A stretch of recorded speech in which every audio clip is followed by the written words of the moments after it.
Hi Malika. Hi Harley. Hi everyone listening. Hi guys. Welcome back to Sonder Salt, the weekly food podcast about the magic of eating. Welcome back to episode 3 of our 3-part mini-series all about taste and flavour. If you have not listened to part 1 and 2, I suggest you go back and do that because we're going to be talking about things... Do your homework, yeah. We're talking about things we've already talked about. Yeah. So if you think we're using language we haven't explained, we have. It's in parts 1 and 2. Part 1 is what is flavour, and part 2 was a deep dive into MSG with Mimi A. Both of those are super, super valuable episodes. So even if you don't want to listen to them right now, this will make more sense if you listen to them. It will make more sense. But if you want to jump back into those whenever and you want to listen to today, fine. Today, we are joined by another special guest on our podcast. We are joined by Kerry. Hi, guys. Hi, Kerry. Hey. Welcome to Sonder and Salt. Thank you. Really excited. I'm glad you're excited. Yeah. Kerry's seen the true behind the scenes of the podcast. You're like the first person, because Mimi, we were recording with online. Oh yeah, this is our first real in life person. Yeah. Real person in life guest. Yeah. Right here, physical, with us. Yes. And as we explained on part 1 of this mini-series, we are in a different location. So if you hear any sounds or technical difficulties that we don't usually have, we're somewhere different today. Kerry, what's your heritage? Yeah. My heritage? Yeah. So where am I from? Yeah. I am from the south of the UK, but I moved to London like 3 years ago. Oh, so it's hi then. Hi. Yeah. Hi. Malika likes to do around the world with Malika Miles. So she Yeah. likes to shout out people's countries in their languages. Oh yeah, just Yeah. English. Scouse. Hi. British. Oh, half my family from Yeah. Scouse, from Liverpool. How would they greet each other out there? How do they greet each other? Depends who it's with. Like, obviously it's my family, so they're like embraced with massive hugs and like they're always drinking, always ready for a party. Yeah. Okay, cool. So yeah. Oh, hi. Just a hi. Hi to all of Kerry's listeners that we don't need to address in another language. Yeah. Today we're picking up where we left off in part 1, where we went through all of the elements of flavour and we discussed what the flavour equation was, the amazing book by Nick Sharma. And the last element of the equation, which we didn't really go too far into, is aroma. So we wanted to discuss smell and how that factors into our whole experience of smell. So, Kerry, why did we invite you here to talk about this? So when I first started working with the wonderful Harley, I told everyone in the office that I had no sense of smell. And obviously everyone was like very shocked and they were like, oh my God, like you have COVID, how long is it for? And I basically told them the whole story about like the investigation of what's still currently going on now. And yeah, everyone thinks it's pretty weird. So what is that story? How did you lose your sense of smell? So about 7 years ago, so when I was in, I think it was second year of uni, so when I was about like 19, 20, I had a cold for about a week, but it wasn't like a horrendous cold, it was just a normal cold that everyone gets. Like, it was nothing bad, but I still had like a blocked nose and all the symptoms. And then after 2 weeks, like after it finished, I was like, I can't smell anything. Yeah. But my mum, she works in the medical field, so I like literally go to her for everything. I'm like, oh my God, I got my headache, oh, my leg hurts, or this. And she's just like, it's probably this or this or this. So I go to her for quite a lot of like my medical issues. And she said, just wait like a couple more weeks because it still might be like congestion or like inflammation or something. And then 2 weeks afterwards, still couldn't smell like after I told my mum, and she was like, right, this is a bit odd, let's get you down to the GP. But then it could be something to do with your brain. Yeah. So let's just go privately because all the GP is going to do is just probably give you some like wait, or just wait like, another 2 months. Yeah. So we booked in privately to an ENT specialist, and ENT is ears, nose and throat specialist in an area where we're from. And then I had cameras up my nose to see if there was any like inflammation, or normally like rugby players get like deviated septums, so if I had like hit my nose or my nose had like been damaged in any way, or like a lot of older people get polyps, which is basically like spots in your nose, and that can really affect like the sense of smell. I didn't know that. Checked to see if that was okay, and then I had an MRI scan and a CT scan, and everything came back completely clear. So for me, I was like, what is going on? Surely there must be something out there that could, or a test or an investigation of some sort to show that something's happened somewhere inside. And because it was so uncommon then, the ENT that I went to go see said it could be nerve damage from your nose to your brain. So when you get like a sinus infection or a cold, your nerves can sometimes get disrupted or damaged, but your nerves in your nose, because there's so many going up to your brain, they're probably like the nerves, well, what I've been told is those nerves are like the longest to repair. Right. So he said, wait 2 years to see if like anything anything came back, if they like regrew, because you're so young, like your body will repair itself really quickly eventually. And I was like, oh God, like I can't wait 2 years. This is ridiculous. So they can't confirm or deny. So they can't speculation. Yeah. So then I waited 2 years, and nothing came back. And then for those 2 years, it had like a massive impact on my life, because I couldn't taste. I had to like relearn how to taste things again, or like obviously there's like memory of. So let's. Okay. Stick a pin in that. So. To confirm, in losing your sense of smell, you have lost your ability to taste. Yeah. Everything? Yeah.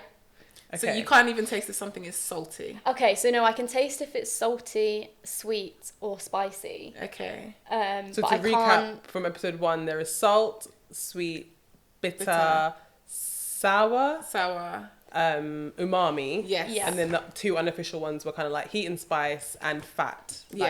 Fat thing. So I can't taste flavour. I can just taste I don't know what you would call it.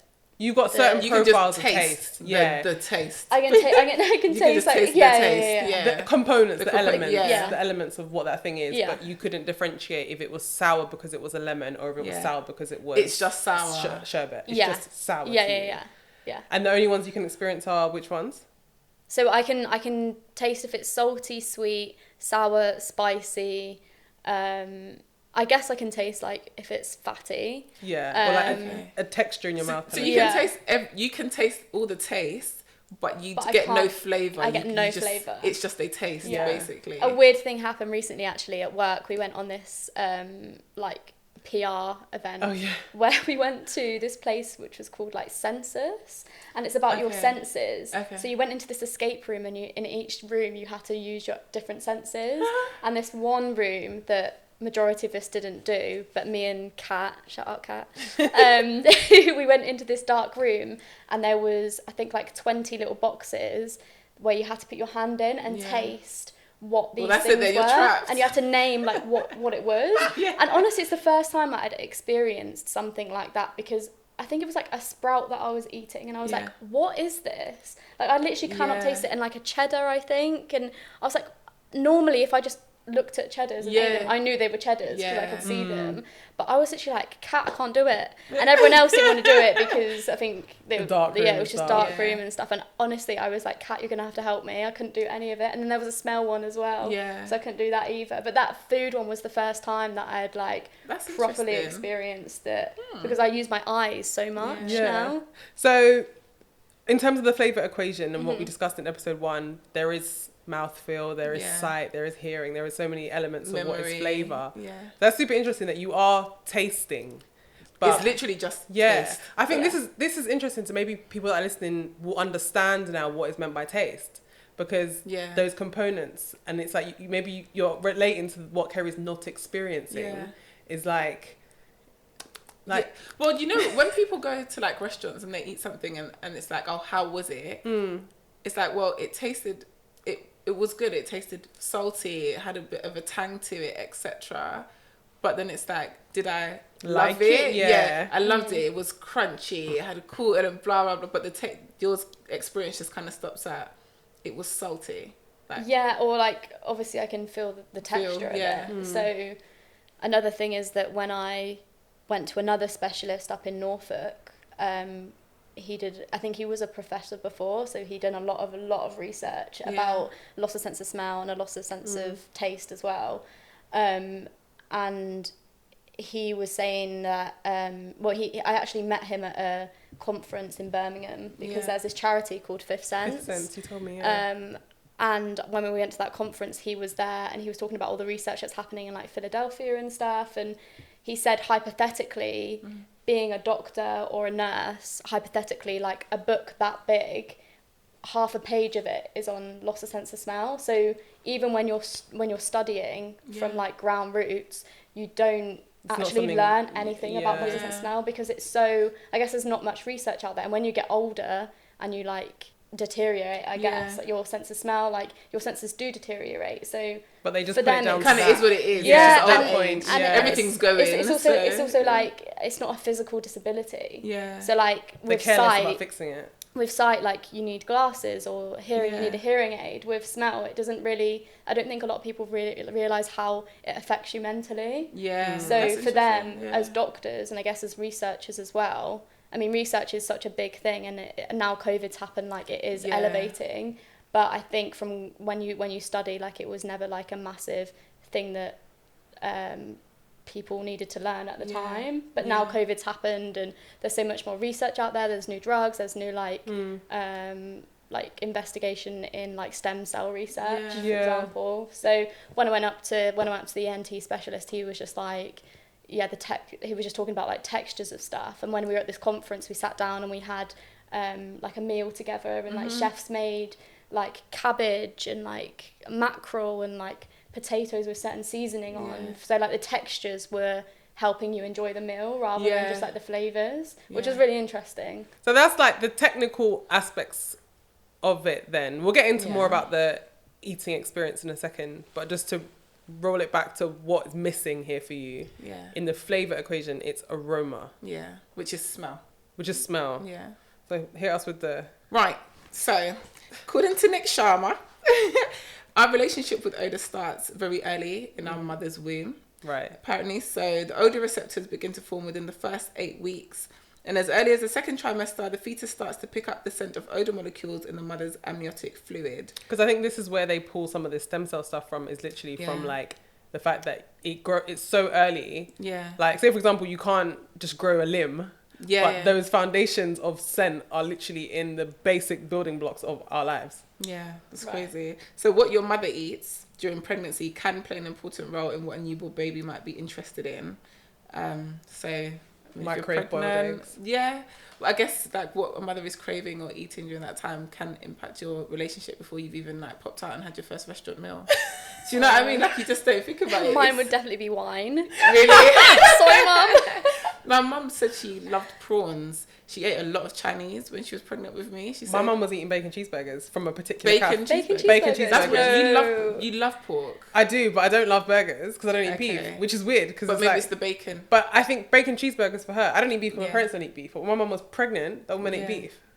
Wow. That's mad. Bacon cheeseburgers from the cafe in Stratford. My favourite food is prawns. And my mum said she was banging off. That's what she said. She was banging off prawns, and then unfortunately, when she had my brother, she lost the ability to eat seafood because she developed. We're gonna have to do a whole episode about pregnancy. I know, that's crazy. A whole other thing. It also says biology plays an important role in our ability to sense odors. Women may be much better than men when it comes to sensing certain odors because they possess a greater number of nerve cells for the odor receptors to talk to. Interesting. That is interesting. Which kind of, I'm pulling this out of thin air, but generally science towards things that affect women mostly is way less invested in, let alone like something as niche as smell. So if you're saying now that women are probably losing more than men are losing in terms of we had a greater or a different ability to smell than men do anyway, it's interesting to think how in the order of the research that might be coming Kerry's way in the future, if she's even top of the rung, if they're going to deal with like, let's get a basic level of smell back. But if our ability to smell is more complicated than theirs, how far is it going to take like to get to a more complex level of like understanding? Then it also says our genes can play an important role in certain aromas. And the big one, which most people probably know about, is the smell of fresh cilantro. Coriander, which to some people smells like soap, and to others it tastes and smells absolutely fantastic, and that is attributed to a genetic mutation. And you're the only person in your family that's happened to, right? Yeah. Interesting. Maybe it's, I don't know if this could be anything to do with it, but I'm a twin with a boy. Oh. So in terms of like I don't know, when we maybe were in he stole your sense of smell. Is that what you're yeah, saying? he also stole the food when we were in there anyway. So that's crazy. Like, could it be something to do with genetics in terms of like being a twin and like the stem growth? Maybe. Yeah, it could be. I doubt you gotta call somebody. Yeah. I don't have the answers. Gosh. So to wrap that up, it says basically how it works is when we inhale, aroma molecules travel through the air to the cells lining the back of the nose, the olfactory epithelium. Here, these molecules dissolve and interact with the odor receptors, which send an electric signal to the brain. Which is why your mum suspected brain damage or something to begin with. Yeah. Crazy. Okay, well, we know the backbone now, and obviously the smell of things just comes in your experience of food so many ways. But from your perspective, what you knew, obviously you were an adult, young adult when this happened to you. How did it affect your relationship with food? I think at the beginning, because it was so new, like, I knew what things tasted like. Yeah. I knew that, like, if I had a Mackey's or if I had a roast dinner or if I went out for, like, Chinese or a Thai, like, I knew what they were because it was only, like, a couple of weeks. Yeah. So I already knew, like, how it tasted. So the memories were still fresh, it was memory smell. Yeah. And now, like 7 years on, like at the beginning, like I lost so much weight because my body wasn't telling, my sense of smell wasn't like, oh, I can smell a burger, I can have a burger. Or like I wasn't enjoying much out of food. Yeah. Say that this was like 6 months on, I wasn't like enjoying a lot of food. It was only until my belly was like, you're hungry now. It killed your appetite. Yeah. So it killed, like if I was going out if we were like walking down the street and like people were like having barbecues or something, like I didn't have that sensation of like, I could smash a burger right now. Like I didn't have that sensation. So my body weight like went down massively because it was only until my belly was like, or if I felt a bit like, I need to eat now. Like it was such a weird transition. But then afterwards, I was like, right, like, obviously I do need to eat. Like, I need to eat. I can't just be like this. And, like, I didn't realise at the start, like, what it was. And I realised over time, like, I've never been a person to be like, I really need to be really skinny. Like, I've just never been like that. And because I'm petite anyway, like, I just didn't think anything of it. And then when I started noticing it, I was like, oh, God, like, what's going on? And it was because I wasn't, like, eating as much. So that had a massive factor into it. But then in terms of taste, like, I started to like a lot more like fatty food, or like I love McDonald's now. Like I love McDonald's. So you can bad. You can taste. What's your experience? What is the experience? I think it's the saltiness in it. Yeah. Like it's the saltiness. It's obviously like the textures as well. Like if it's a chicken nugget or a burger, like you've got the different layers. Yeah. Like I think it is generally like the salt in it, and it's the same with like KFC as well. Like I love KFC too, and but the thing is, I do like Thai food as well, and I like Chinese food. I think it's the strong flavours in food that I really like, the salt, like the spice. Sometimes if I go out for like drinks, I don't really know the difference between like a single or a double because so it's lethal. It's lethal, like cocktails. Like me and Chloe went out the other day and I had a cocktail with like chili around the side of it. It was spicy mugs. It was a spicy mug. Yeah. It was a spicy mug, and it was so strong. But like, I don't realise like until how much your brain alcohol I'm drinking. Like because you're just getting the sweet or the spice. Yeah, that's it. Yeah. But I do understand that it's alcohol because it's like strong. Yeah. But it's even with like nail varnish. Like obviously I don't drink nail varnish remover, but I can't smell that. So I have to be so careful with like if I am cooking, like if a fire happens or the smoke alarm goes off, like I have to. Yeah, it's beyond just eating. I guess I have to be so aware. That's why I use my eyes so much. Yeah.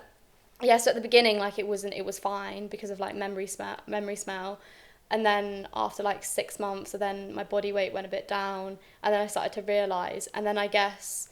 For the first 2 years, it was really difficult because there was no answers. Yeah. So I was getting like quite upset about it. But then after a while, like, and also like, I think it would affect people a lot more than myself because I think I just like get on with things and I just like, okay, it's happening. Like, there's nothing I can do right now about it. So just like stop crying about it, get on with your life, and like I go out with my friends quite a lot to eat because that then that's adding to like my experience rather than the taste. You said, when you lost your sense of smell and taste of COVID, you were on the ropes. I was on the edge. Because, to your point about not having any answers, nobody can tell you when it's going to come back. Yeah. And so during that COVID period, that's where there was it was coming to the forefront that there are people like yourself that do not have it, and it has been gone for years. Yeah. And I'm just like, what does that, no way. Yeah. Like, my mind was gone, and I was just waking up every day thinking. You were on Instagram live eating onions. Well, yeah, I tried the challenge. Yes, I did. The challenge that was on like TikTok? Yes, I did. I bit into the raw onion, and I got like a bitterness, I think, out of it or something. So there's a few other things. We were looking at phantosmia, which is smelling things that are not there. Mm-hmm. People who are literally like, I can smell carrots. Yeah. There's no carrots here. And then there's parosmia or pharosmia, which is smelling things differently. I got that. Which is what you had in COVID. Well. And I think that's a lot of what pregnant people have. Well, do you know what actually happened? I got COVID. I lost my sense of smell. Then it came back, but it came back with parosmia. Right. So I could smell things, and some things smelled normal, but other things smelled disgusting. Do you still have that now? No, it slowly, thankfully. Right. You've had it twice. You did have it twice. Yeah, so the second time around, I said, this is it then. Like, I'm done for it. It's never coming back. But yeah, it came back with parosmia. And so I was one of those people that struggled with onions and garlic and like even chicken at one point. I love all of these things, but they just tasted and smelled very funny to me. And your condition is anosmia? Anosmia, yeah. Which is just complete. Literally, cannot smell anything. Yeah. Wild. Crazy. All very wild. So you were just talking about obviously your experience with like mentally how this hit you, and you mentioned there like when you're cooking. So do you cook? Like, what is the point in cooking? Do you cook? Yeah. Well, I do cook because I need to eat. What are you eating? Because I've heard word on the road. Just because I'm skin, Harley. I'm skin. Nothing left. No, at home, like I do cook. Like I cook a lot of spag bowl because I can make it like really spicy if I want, and there's like meat, protein, carbs. Like it's like saucy as well, so I can taste that. So I cook a lot of pasta. That must be the umami. The umami in the tomato sauce. I cook like homemade chips that my mum used to make. So drawing from that, it's probably like a homemade thing that is like I'm connected to. Yeah. I cook like a lot of like vegetables as well, because that when it's like a mix of vegetables, like onions and like salads, they have that like you can put like dressing on there as well. So it's like texture, and I know it's healthy. So I know that what I'm putting in me is gonna be healthy. You feel something towards the food. Yeah. And I cook a lot of fish as well. Like I love fish, especially when I go on holiday. Like I'm just eating fish all the time. Yeah, so when I just got back from Greece, I was like, I miss it already. Oh god. And what are you getting out of the fish? Out of the fish, I'm getting the oil. Okay, yeah. I feel like I'm getting the oil. I know that it's nutritious, and I feel like because it's healthy and it does fill you up quite a lot as well. I feel like I'm not just because in our flavour episode, I think fish is something that a lot of people have a really strong flavour response to when they are like by the beach or like eating something, because you get the smell of the sea and you get like so many more components around it. So I think fish is an interesting one. Obviously, so many memories towards it. Fish and chips, what it is. Yeah. I don't know, just fish to me, I know you just said you lost your ability to love chicken, but that would not faze me in the slightest.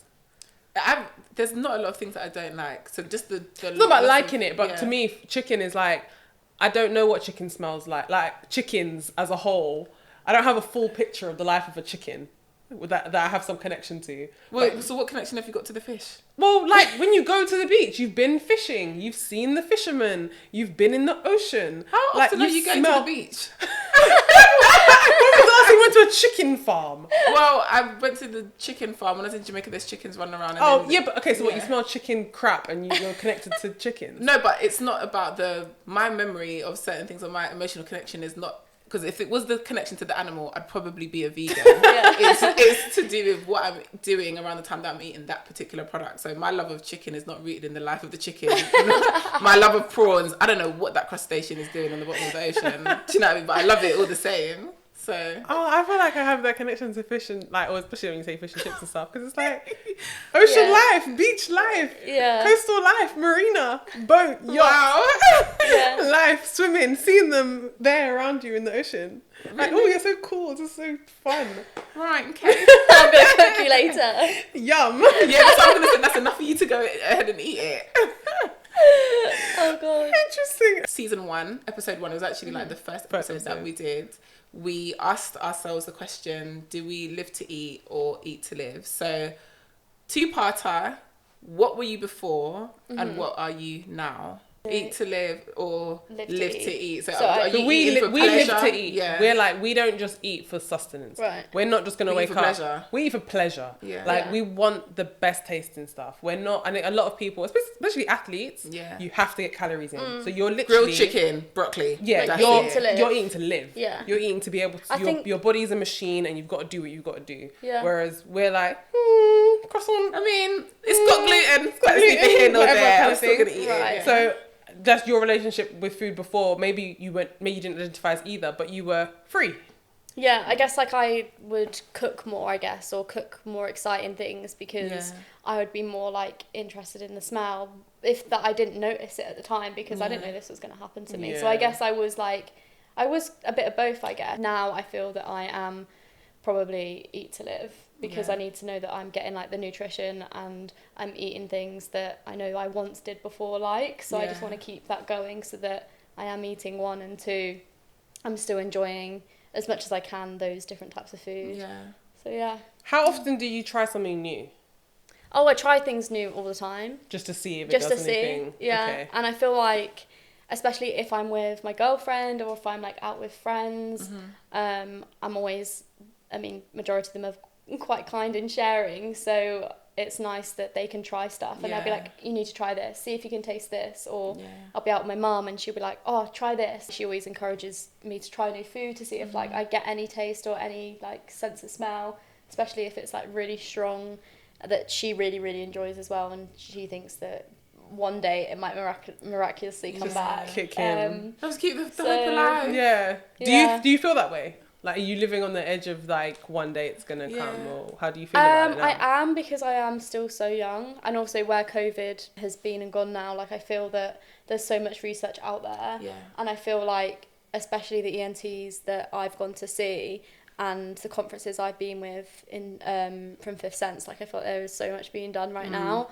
but I think that will soon come over from America. I think there's a lot of research going on in America, and then it'll come over to England, so fingers crossed. But I guess I've like lived with it for 7 years now, so I've just got to enjoy what I can out of it. Like as like I'm not blind, I'm not deaf, do you know what I mean? And I'd rather like lose my sense of smell than any of your than my other senses, I guess. The thing is though, it's still like a physical impairment, because like you were saying, if there was a fire, if there was like danger, you wouldn't know. Like you have to be more aware in other ways, because it does mean that like that sense of and like gone off food as well, some kind of impairment. So like, we said this about sour. So we were saying if a food smells sour, it's probably off. Like I have to be so aware with my own eyes, or like get someone to try it for me before I have it. You do that in the office all the time. She does. Now you're saying it. You're literally always like, does that taste right to you? Does that taste right to you? Kerry's always saying, does that taste right to you?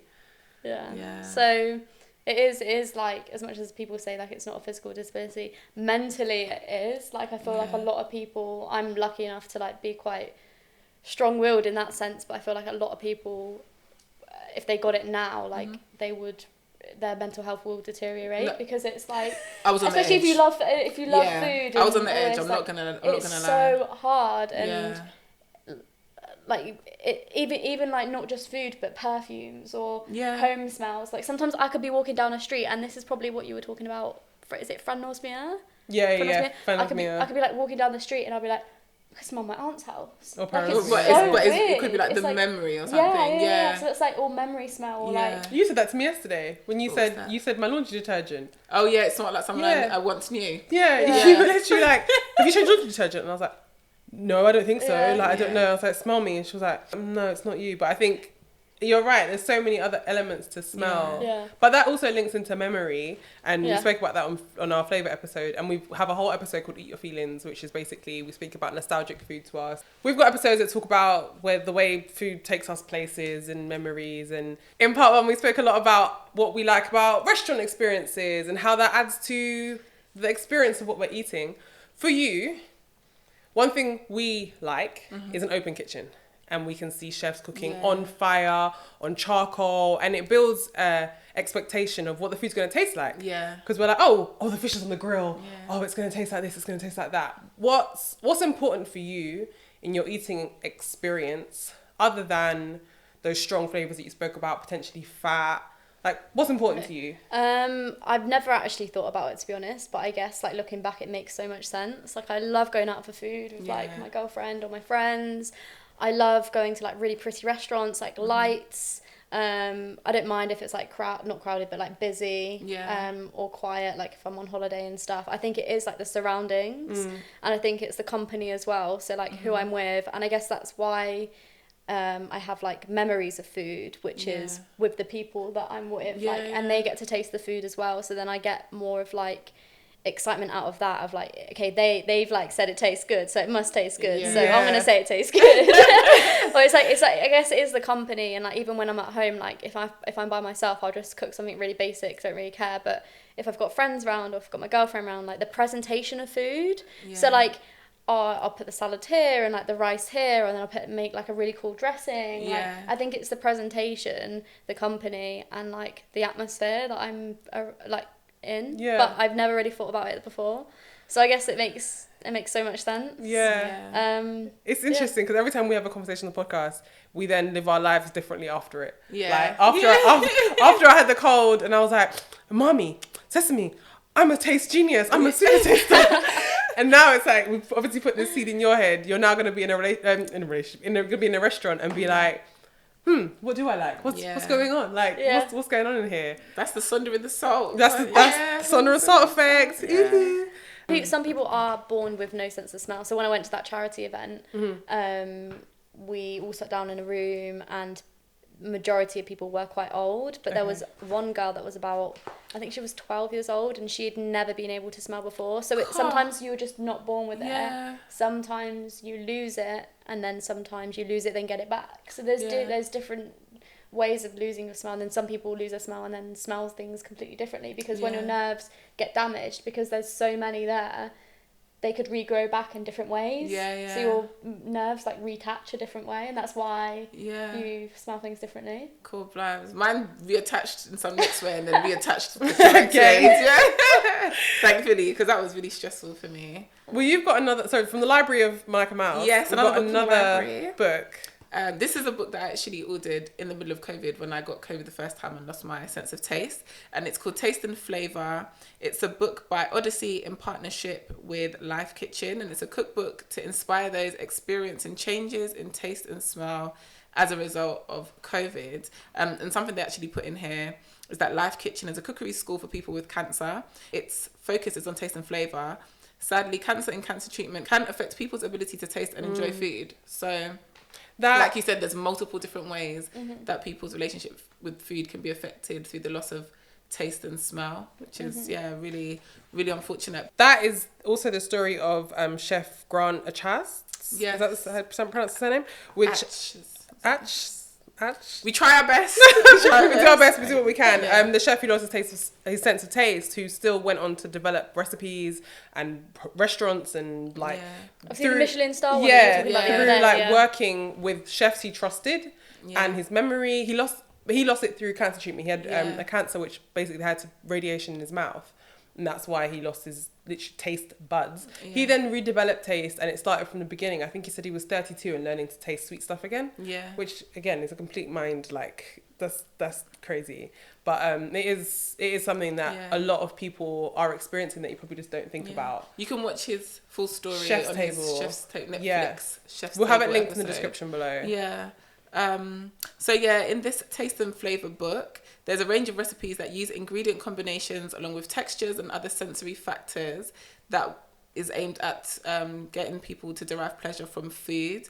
They've excluded ingredients they know that most people with COVID don't fancy. But there's a lot of things that focus on spice, salt, umami, just really punchy they like to say flavours and textures. And the book's still available for digital download. Exactly, digital download only. But not the hard copy. But so we'll link that. And it's free, I believe, to download really? it. Okay, I think cool. so. Don't quote me. I think so. Well, Kerry was interested because you just saw some things in there that you... Yeah. It's Kerry I was looking through it and I was like... Have a look. What jumps out? You said what did I see nachos. earlier? Oh yeah, I saw the nachos and I was like, oh my god, I really love nachos. Cucumbers, I love cucumbers. I love cucumbers. The crunch, exactly. Love it. Yeah. And then what was the other one? The crumble. I love crumble, but I guess that's texture, sweet. But and then you've got like the rhubarb, or like you've got the berries but heat in there as well, because we were talking in our... I don't know if you're having it with custard or ice cream, but hot and cold and crunchy and soft and sweet. Like there's a lot going on there. You just don't realise. Yeah. I think I read this like quote, I can't remember who it was from, but it was about it made like so much sense to me, but it's if you're walking down a street and you're trying to get somewhere really, really quickly, you miss everything that's around you. Mm-hmm. So if you just want to go straight to a location, you're not listening to the birds or like looking at the buildings or looking at your environments. So when you're eating food, if you're rushing just to get it done, like you're rushing just to get it done. But if you're like taking in like the area that you're in, your surroundings, music, people, like everything about flavour. Exactly. It was like that experience. There's so much more to it than just. Yeah, it tasted good. It's like, why did it taste good? Which is so funny. Malaka likes to mock my childhood experiences around food because... But the orange chicken from the fridge. I ate a lot of ready meals and whatever. Yeah. We were not the finest cooks in my house.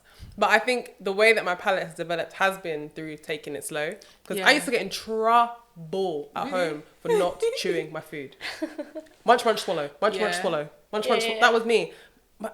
Holly, chew your food or breathe, Holly. I would eat. People used to say I ate like I had siblings, which I don't have siblings. Yeah. But I would be like, you've never had to fight for food in your life. Yeah. Why are you eating like this? Like, munch, munch, swallow. And I think maybe as I've got older, I've just take more time with my food and I've learned to experience it in new and better ways. So I like that. Like smell the roses. Basically, slow down, smell the roses. Yeah. Slow down. Yeah. I think that's everything I wanted to talk to you about. Yeah. Okay.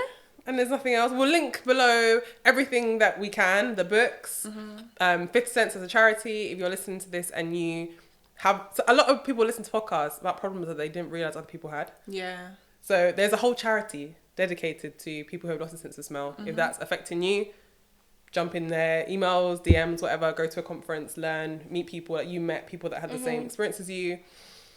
There's a whole community of people for everyone out there. And there's things you can do in the meantime. As a result of COVID, these things are being created to help people. So if you're struggling and you want to inject some kind of vivacity back into your eating experience, then this can definitely help you. Or if it's somebody that you like it's your boyfriend or girlfriend or anything and you want to try and support them in a way, there's recipe books out there. So we'll make sure that's definitely linked below. But thank you, Kerry, so much for coming on. That's okay. I've really enjoyed it today, guys. Oh, thank you. Thanks for joining us. It's been great. Okay. And really interesting as well. Yeah. I hope it comes back, honestly. Oh, and I'll let you know and I'll be back on this podcast. And I'll be like, guys, I've got it back. Yeah. I'll be like, give me all the food right now. Yeah. Give me all the food before I lose it again. With our new mics, Kerry will be doing ASMR taste test. Yeah.